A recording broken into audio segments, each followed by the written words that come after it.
हाँ जी, देखिए दो सोर्स थे आपके डाटा के। Source of data,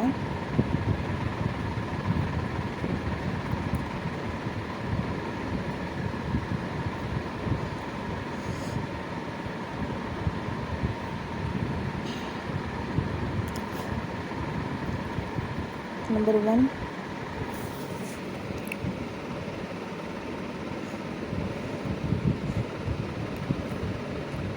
primary data, second one is secondary data. So primary data क्या है, यहाँ बताती हूँ आपको।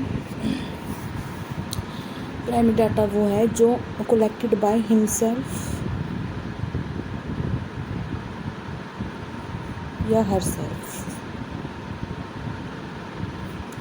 और जो सेकेंड हमारा सेकेंडरी डाटा वो है collected by any other agency, collected by any other agency like example जैसे NHSO। आई थिंक नाउ आपको क्लियर होगा। तो चलिए स्टार्ट करते हैं। The sample and census method.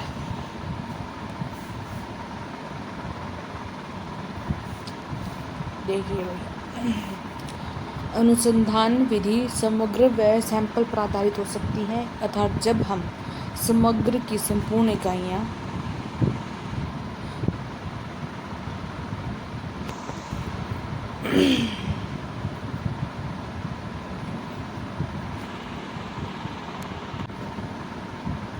हाँ जी, the sample and census method अनुसंधान विधि समग्र व सैंपल पर आधारित हो सकती है, अर्थात जब हम समग्र की संपूर्ण इकाइयों का अध्ययन करते हैं तो यह समग्र विधि कहलाती है। इसके विपरीत यदि समग्र की कुछ चुनिंदा इकाइयों के आधार पर अनुसंधान किया जाता है तो यह समग्र विधि कहलाती है। अगर हम संपूर्ण इकाइयों का वो करते हैं अध्ययन तो ये सेंसस मेथड होगा भाई। जैसे घर घर जाके व्यक्तिगत रूप से आपके परिवार में कितने बच्चे हैं, कितने वयस्क हैं, कितने बुजुर्ग हैं, क्या आपकी पर कैपिटा इनकम है, कितने हाउसवाइफ हैं, मतलब हर तरह का, कितने व्हीकल हैं, कितने A to Z चीज संपूर्ण इकाइयों का अध्ययन किया जाता है। और इसमें सैंपल के तौर पर कुछ चुनिंदा इकाइयों का ही अध्ययन किया जाता है, तो ये आपका सैंपल मेथड हो जाएगा। किसी भी एक विधि का चुनाव अनुसंधान के उद्देश्य व संसाधनों की उपलब्धता पर निर्भर करता है। फिर भी व्यवहार में सैम्पलिंग विधि का अत्यधिक प्रयोग किया जाता है कि वो तो आपके किस उद्देश्य से कर रहे हैं, आप किस चीज़ का रिसर्च के बेनिफिट पे कर रहे हैं आप, तो ये इस बात पर निर्भर करेगा। लेकिन अगर हम ये देखें कि ज़्यादातर दोनों मेथड्स में से किसको प्रेफरेंस दी जाती है तो सैम्पलिंग मेथड ज़्यादातर प्रयोग में लाया जाता है। दोनों ही विधियों के अपने अपने गुण हैं, दोनों के अपने अपने दोष हैं, फिर भी ये विधियाँ एक दूसरे के विरोधी न होकर एक दूसरे की पूरक मानी जाती है। सैम्पलिंग विधि के प्रकार। किसी भी समग्र की चुनिंदा इकाइयों का अध्ययन करना सैम्पलिंग कहलाता है। इसकी प्रमुख विधियाँ निम्नलिखित है। रैंडम सैम्पलिंग, यह विधि प्रायिकता पर आधारित है। इसमें भी प्रायिकता यानी प्रोबेबिलिटी, पॉसिबिलिटी है भी और नहीं भी, यस और नो वाली सिचुएशन रहती है। इसमें सैंपल का चुनाव करते वक्त यह सुनिश्चित किया जाता है कि समग्र की सभी इकाइयों की सैंपल में चुने जाने की प्रायिकता समान हो, अर्थात देवयोग के आधार पर सैंपल किया जाता है। मीनिंग है भी इसमें रैंडमली कुछ भी हम सिलेक्ट कर सकते हैं, कोई भी प्रोबेबिलिटी नहीं है कि आपके भी ये बोला आए ना आए, जैसे इस टाइप से कुछ भी जिस भी मेथड के लिए की जा रही है, तो वो लॉटरी में आपका नाम आए ना आए, चिट फंड में वो आपका चिट आए ना आए, हाथ में एक रैंडम सैम्पलिंग है, आ भी सकती है नहीं भी, ये टोटली आपकी पॉसिबिलिटी पे डिपेंड है। स्ट्रेटिफाइड सैम्पलिंग, इस विधि के अंतर्गत समग्र की इकाइयों का विभिन्न आधारों पर विभाजन किया जाता है। इसमें लेवल होते हैं भाई, अर्थात समग्र को विभिन्न समूहों में बांटा जाता है। जैसे समग्र इकाइयों को शहरी, ग्रामीण, महिला, पुरुष की विशेषता के आधार पर लेवल में बांटा जाता है। जैसे अर्बन का हम डाटा कलेक्ट कर रहे हैं, या ग्रामीण का, महिला का या पुरुष का, तो ये इस प्रकार होगा भाई। इसमें इसकी विशेषता के आधार पर समूहों में, ग्रुप में बांटा जाता है। लेवल बना दिए जाते हैं, तो इन सब का ग्रुप में अध्ययन किया जाता है। नेक्स्ट देखिए,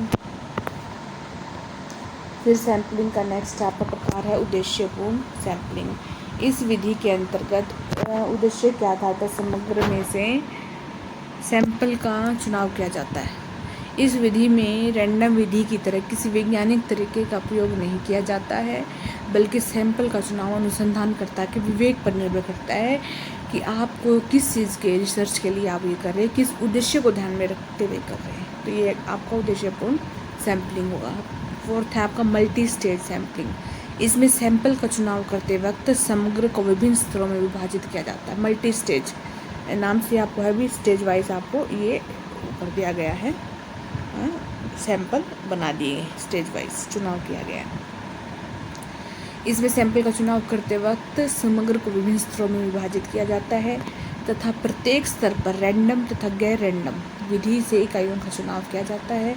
उदाहरण के लिए एक एग्जाम्पल देख लेते हैं, क्या बोला गया है देखिए। ये है आपका उदाहरण के लिए एक देशव्यापी सर्वे करने के लिए सबसे पहले राज्यों का चुनाव, देशव्यापी कर रहे हैं तो राज्यों का चुनाव, फिर जिलों का, फिर तहसीलों का चुनाव किया जाता है। वह अंतिम चरण में कुछ गांवों में से कुछ उपभोक्ताओं का चयन किया जाता है। तो आप समझ रहे हैं स्टेज कहाँ से स्टार्ट हुई है। स्टेज है आपका पहले देश से आई बात समझ में। स्टेजेस जैसे first stage, second, third, fourth. First stage आपको किसके लिए बोला, देश के लिए ही बोला है। देश में से फिर हम नेक्स्ट स्टेज पे आ जाएंगे राज्य से। आ रहा है समझ में। ऐसे स्टेजेस ये आपको बताएगी। सबसे पहले तो हमारा क्या था, देश, फिर राज्य, फिर आ जाएंगे हम गांव में, तहसीलों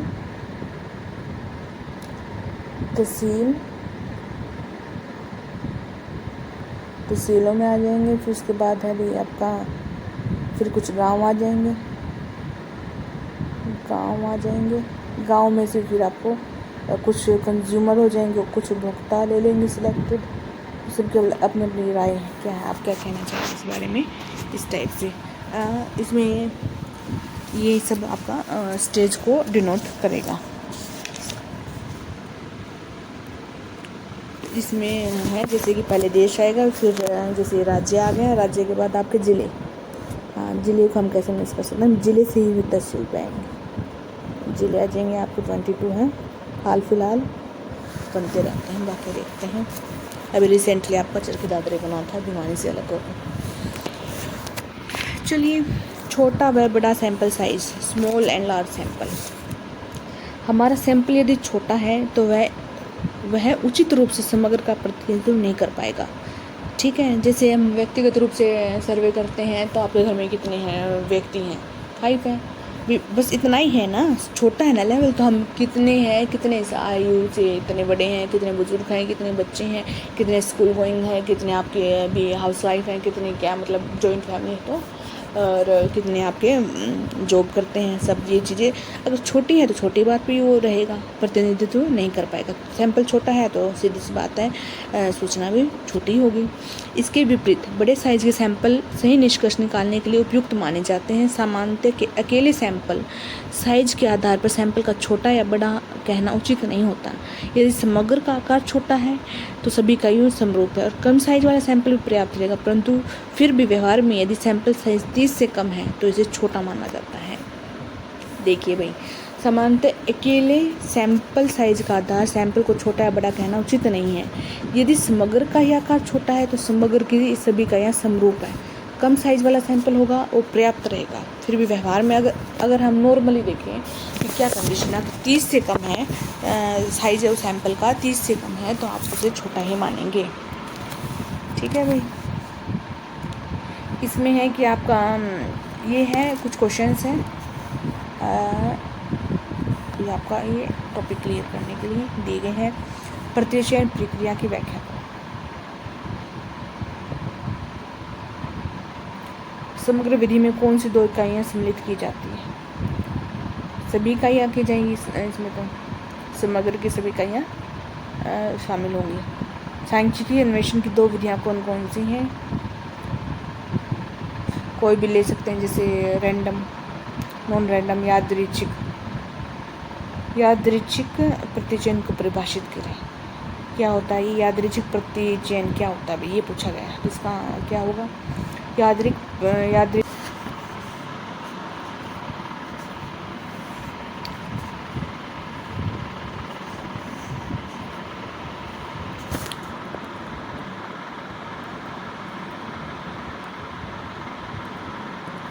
देखिए भाई, सैंपल विधि में समग्र के सभी इकाइयों के संबंध में सूचना एकत्रित न करके कुछ चयनित इकाइयों के संबंध में सूचना एकत्रित की जाती है।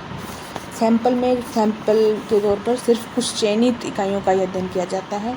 सभी इकाइयों का अध्ययन करना जटिल भी है, खर्चीला भी है, यदि ज़्यादा करेंगे तो ज़्यादा टाइम भी लगेगा, खर्चीला भी होगा, जबकि सैंपल का अध्ययन करना अपेक्षाकृत सरल होता है। एज एक सैंपल पे काम करना।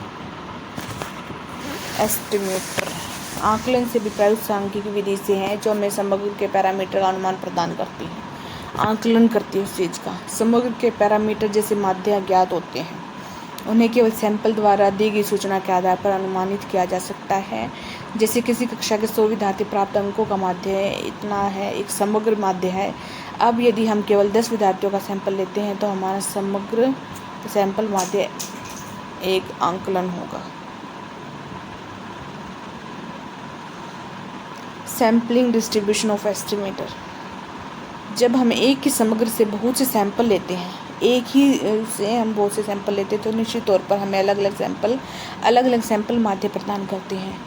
अब यदि विभिन्न सैंपल माध्यों को उनकी आवृत्ति के अनुसार दर्शाया जाए तो यह आकलन का सैंपलिंग वितरण कहलाएगा।